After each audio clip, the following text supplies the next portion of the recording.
Assalamu alaikum warahmatullahi wabarakatuh. Bismillahirrahmanirrahim. Katika masiku haya, masiku ya mwezi wa Rajab, mwisho kabisa ambayo ni masiku ya baraka ya tukio kubwa la historia al-Isra wal Mi'raj.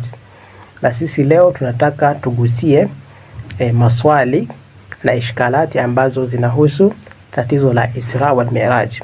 Tumeona baadhi ya watu wanajaribu kuliongelea, wengi wao wanakataa tukio la al-Mi'raj, lakini wanathibitisha tukio la al-Isra. Swali la kwanza, je, al-Isra wal Mi'raj ni katika miujiza ya Mtume Muhammad sallallahu alaihi wa alihi au hapana? Katika kujibu swali hili inabidi tujue kwanza nini maana ya muujiza. Muujiza ni amrun khariqun lil'ada maqrunun bitahaddi ma adami almu'arada. Hii ndio definition ya muujiza. Amrun khariq lil'ada, kuna shuruti zake. Kwa jambo la kwanza ni khariq lil'ada, linavunja ada.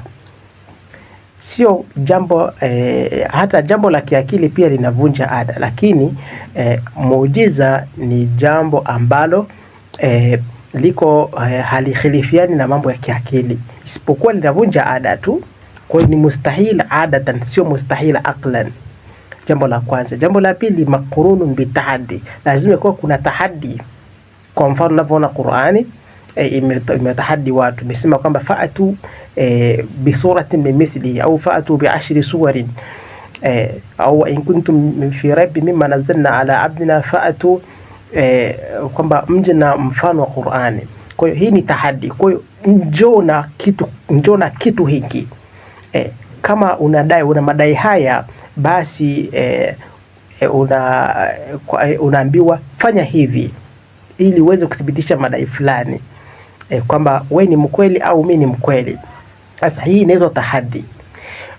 Kwa hiyo lazima kuwe kuna tahaddi, kuna tarafu mukabil ambaye anaomba kwamba uthibitisho katika kuthibitisha jambo lako, kwamba ufanye kitu fulani. Jambo la kwanza, kwa kuna tahaddi kwamba huwezi, na anasema naweza na nafanya kweli.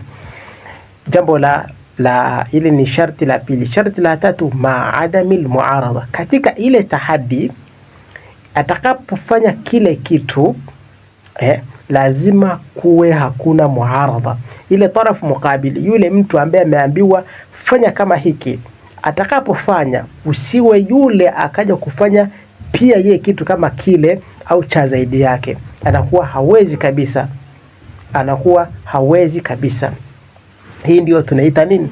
Hadi masharti matatu katika taarifu ya muujiza na definition ya muujiza au miracle.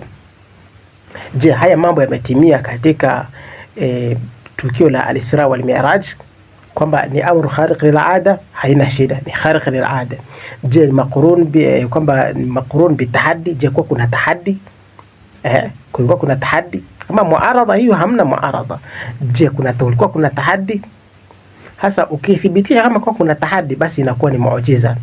Wa illa kama hakuna tahaddi, basi inakuwa ni takrima na sio muujiza. Na kwa upande wa Qur'ani pia imesema subhanalladhi asra bi'abdihi laylan min al-masjid al-haram ila al-masjid al-aqsa alladhi barakna hawlahu. Lengo likawa ni linuriyahu, ili tumuoneshe katika min ayatina, katika aya zetu. Kwa lengo limetajwa na Mwenyezi Mungu. Kwa katika jawabu la upande wa pili, sasa tukisema kwamba lengo ni ili Mungu amuoneshe katika aya zake, sasa inaweza kawa sio muujiza. Kwamba lengo muujiza nini? Muujiza ni kwamba Mtume Muhammad anataka kuthibitisha jambo la utume, jambo ambalo wao wanalikanusha.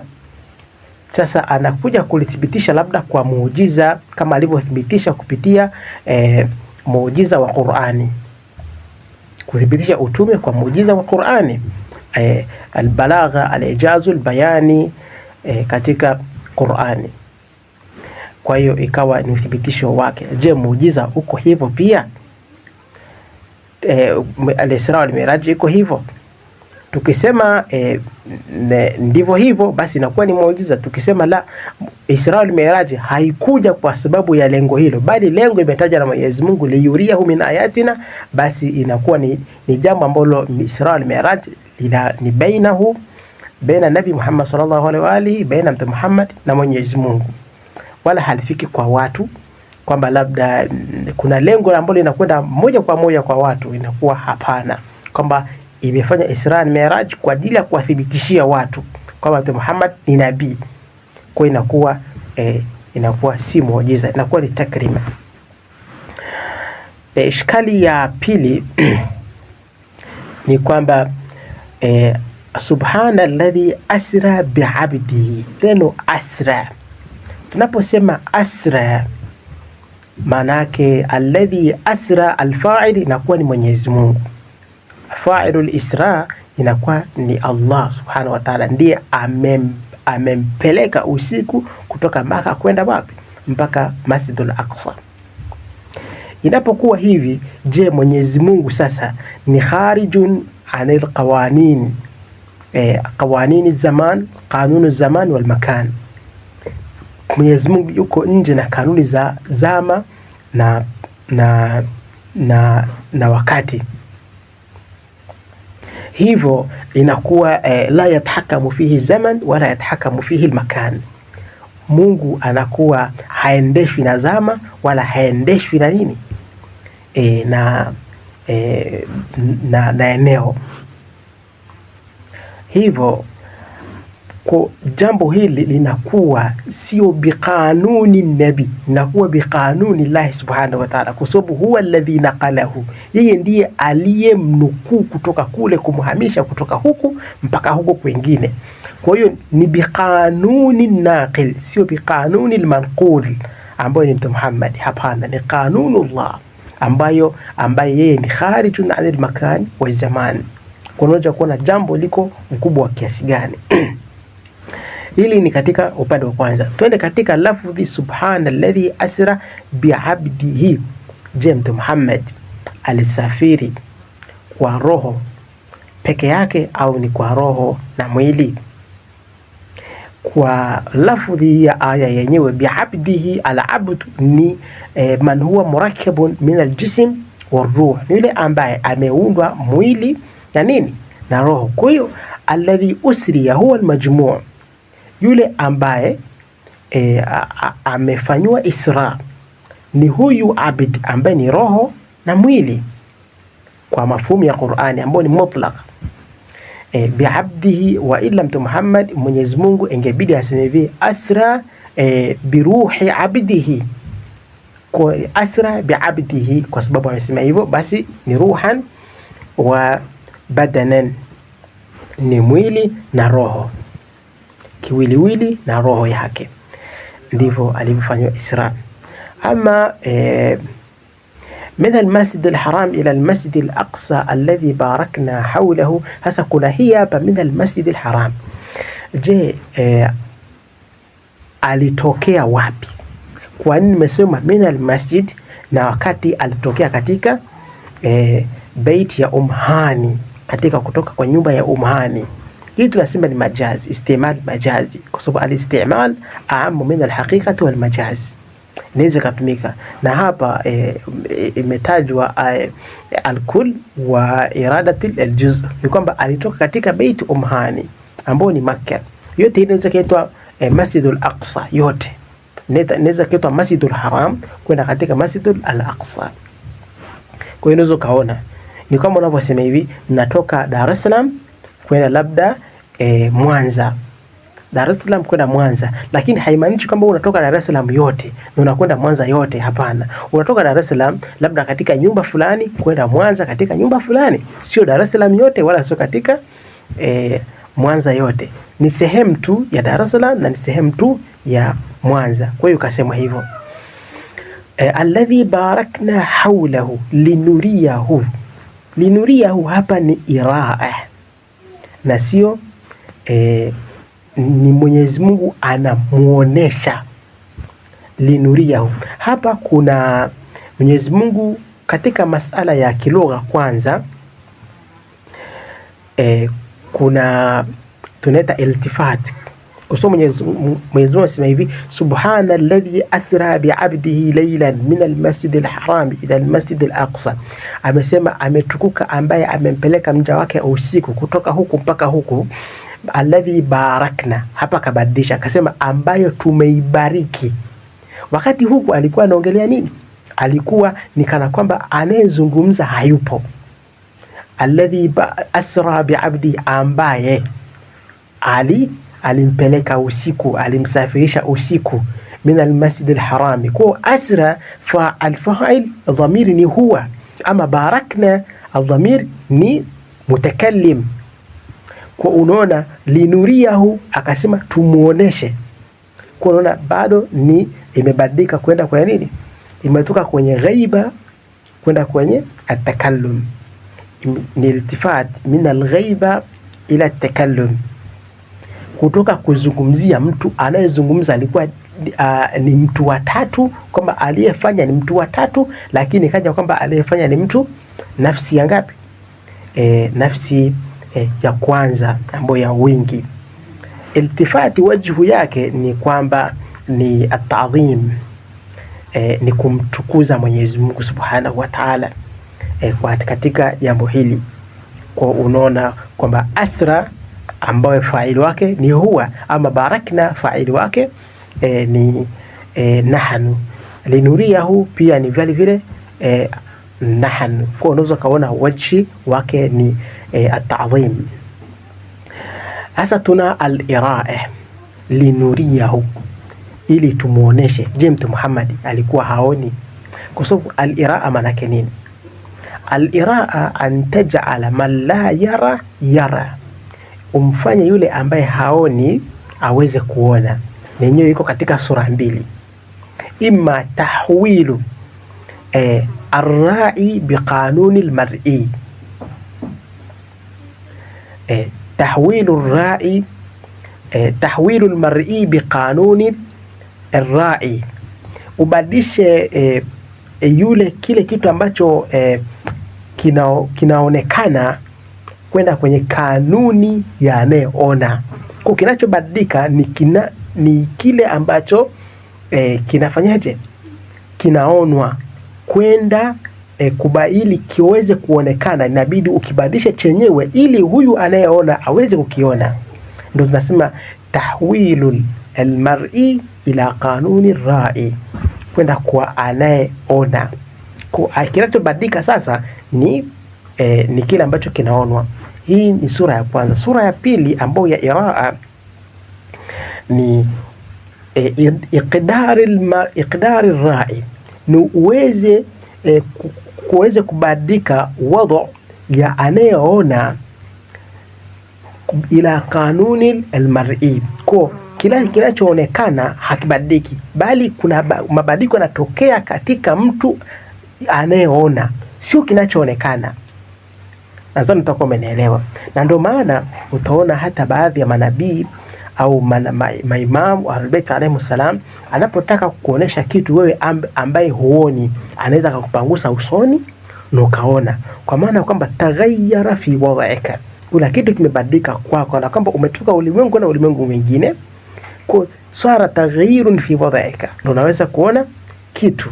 Kwa hiyo tunasema iqdaru ar-ra'i ila kanuni al-mar'i. Hasa Mtume Muhammad alikuwa katika hali ipi?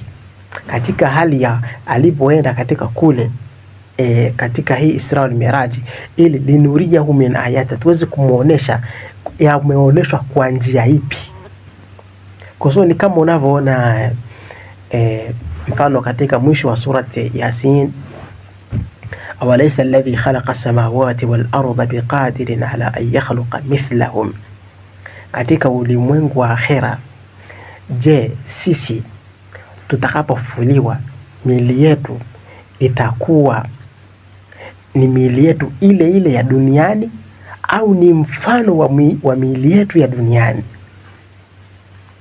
Qur'ani inatuambia mithlahum biqadirin ala an yakhluqa mithlahum, so ala an yakhluqa huwa aumbe mwili ule ule. Hapana, mwili unakuwa ni mithluhu, Na maana katika baadhi ya maneno ni kwamba huwa wa huwa laysa huwa. Mtu unapomtizama huyo mtu, utakapomtizama akhera, mtu anaonekana ni yule yule, lakini sio yule yule, kwa sababu huu ni ulimwengu na ule ni ulimwengu mwingine, kwa sababu ule ulimwengu una kawani zake, una hususiyati zake.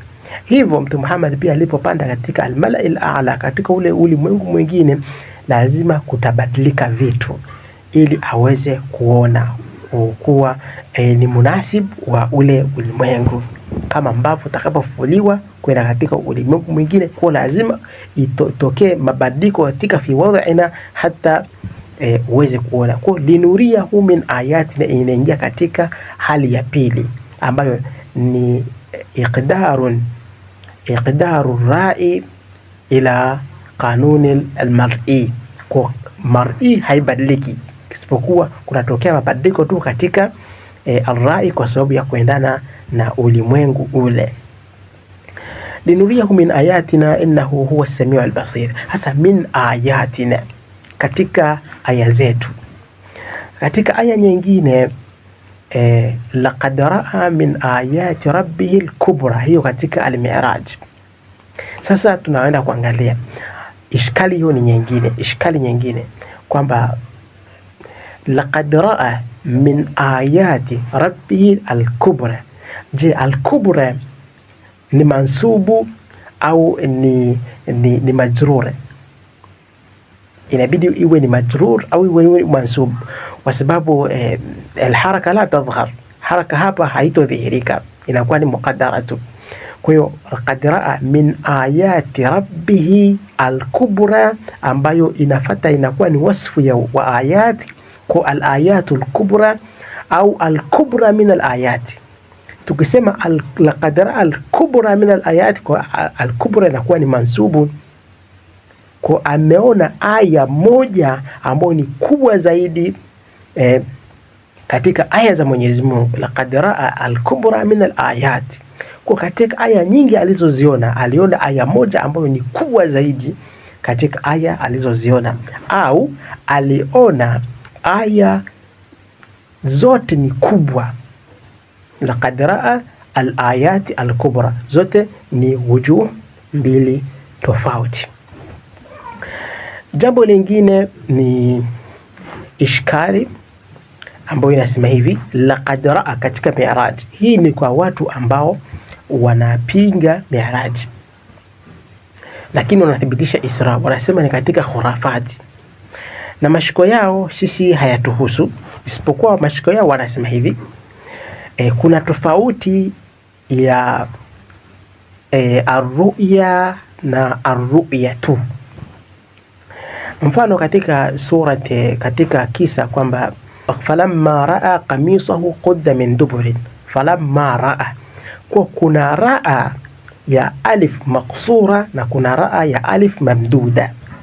Asa falamma ra'a qamisahu qudda min duburin, ra'a asema bil ainil al-mujarrada, kwa ain, kwa jicho hili al-madiyya, bil ain al-basira, kwa ndo maana ikawa ni alif nini mamduda. Ama laqad ra'a min ayati rabbihi al-kubra, wakasema aya katika khati rasmi ya Qur'ani imekuja kwamba bil ain al-qalbiyya. Kwa sababu gani? Ati kwa sababu ya alif maqsura. Hivyo ni kwamba Mtume Muhammad aliona kwa moyo wake na sio kwa nini, na sio kwa jicho lake, wakisema kwamba Mwenyezi Mtume Muhammad alipoenda katika Mi'raj na katika khurafati zake ni kwamba alimuona Mungu wake, na hivyo wanaopinga Mi'raj wakisema kwamba ni katika khurafati za Mi'raj kwamba mtume alimuona Mungu. Hivyo wanakanusha hivyo kwa kusema kwamba alifu hapo ni alifu ambayo ni maksura na sio mamduda. Kwa sababu ingekuwa ni mamduda ingekuwa ni kwamba ra'a bil ain al basira, lakini pale ra'a bil ain al qalbiyya katika kisa cha Mi'raj. Hivyo ni katika khurafati kwamba mtume alimuona Mungu wake. Katika jawabu sasa, kujibu ishkali ni kwamba la farq. Kitu cha kwanza, majibu yako katika sehemu mbili. Hakuna tofauti sawa uwe useme alifu ikiwa ni mamduda katika raa inakuwa bila aini albasira, na ikiwa ni alif maksura inakuwa bila aini alqalbia. Ni sawa tu, kwa sababu sisi hatuitikadi kwamba Mungu anaweza kuonekana. Mungu hawezi kuonekana. Sio tu kwamba almani fi dakhil al-insan, la, hakuna mane. Yani mane ni kwamba ni Mwenyezi Mungu hawezi kuonekana. Arruya mumtania, uwezekano kuonekana Mwenyezi Mungu hauwezekani. Hauwezekani Mwenyezi Mungu kaonekana. Kwa sababu gani? Mwenyezi Mungu ni Allah mahdud, Allah mutanahi. Mwenyezi Mungu yule hana mipaka, hana mwisho. Sasa inawezekanaje al-mahdud, yule mwenye mipaka, aweze kumdiriki yule ambaye hana mipaka na ambaye hana mwisho? Ni kitu ambacho hakiwezekani. Aqlan, kiakili hakiwezekani kabla ya nukuu.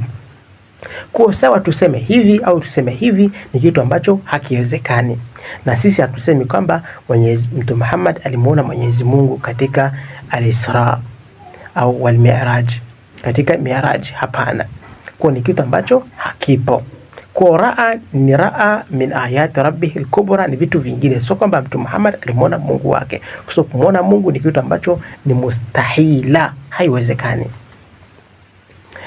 Hii ni katika kujibu upande wa kwanza. Upande wa pili ni kwamba raa bil alf al maksura na raa bil alf al mamduda katika muujiza ya Qur'ani. Qur'ani haina muujiza katika neno, wala hamna mtu anayesema hivyo, isipokuwa muujiza wa Qur'ani na tahaddi ya Qur'ani katika ijazi yake ipo katika sehemu kuu tatu.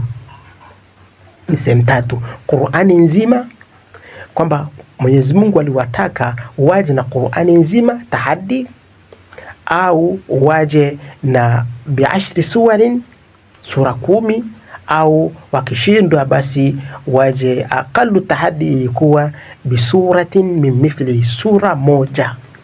Kwa hiyo Qur'ani haikuzungumza kwamba imewatahadda watu, imewafanyia watu tahaddi katika lafdhi moja au neno moja la Qur'ani. Hakuna muujiza huko. Kwa sawa kuna bil alf al maksura au bil alf al mamduda, natija ni ile ile tu, hakuna tofauti. Useme ni ain qalbia, ain mujarrada, ni yale yale tu, hamna tofauti yote. Okay, tunakuja katika upande wa kwamba Isra wal Mi'raj imetokea lini. Mashhuri ni kwamba Isra wal Mi'raj imetokea katika mwaka wa 3 baada ya bi'tha, yani kabla al-hijra, kabla Mtume Muhammad hajahama kutoka Makka kwenda Madina. Kwa maana hiyo sasa kuna vitu vinabatilika, madai mengi yanabatilika. Jambo la kwanza ambalo linabatilika ni kwamba Abu Bakar aliitwa Siddiqan baada Mtume Muhammad kurejea kutoka al-Isra wal Mi'raj, akawahadisia watu, na Abu Bakar akafasaddaqahu, kwamba akamsadikisha, na hivyo Abu Bakar akaitwa Siddiqan kwa kile kitendo, hivyo akaitwa Siddiqan. Sasa hii ni batili. Kwa sababu gani? Abu Bakari alisilimu katika mwaka wa 5 hadi mwaka wa 7 ndiko alikosilimu huko. Kwa hiyo Abu Bakari alikuwa bado ni kafiri, alikuwa bado hajasilimu. Kwa masala ya kwamba ni Siddiqi kwa sababu kitendo hiki ni kitu ambacho ni khurafati, ni batil, haiwezekani. Na jambo lingine ambalo mtaratibu hapo ni kwamba Mtume Muhammad sallallahu alaihi wa ali wanasema kwamba alipoenda katika Mi'raj, Mwenyezi Mungu alimuita Mtume Muhammad kupitia sauti ya Abu Bakar, na ni kitu ambacho hakiwezekani. Hivyo unaona kwamba hii ilikuwa ni mwaka wa 3 na yeye alisilimu mwaka wa 5 au mwaka wa 7, kwa sababu ilikuwa amesilimu ni mtu wa 50. Mtu wa 50 na kitu ndiye alikuja kusilimu, sio hata mtu wa kwanza wala mtu wa ngapi, ni mtu takriban 50 kwa tahqiq. Kwa hiyo inalazimu kwamba Mungu alimuita mtume wake kupitia sauti ya kafiri, na ni kitu ambacho hakiwezekani, kwa sababu bado alikuwa hajasilimu. Tukisema kwamba alisilimu, hiyo ni moja. Kwa hiyo utaona mambo ya khurafati ziko kiasi gani.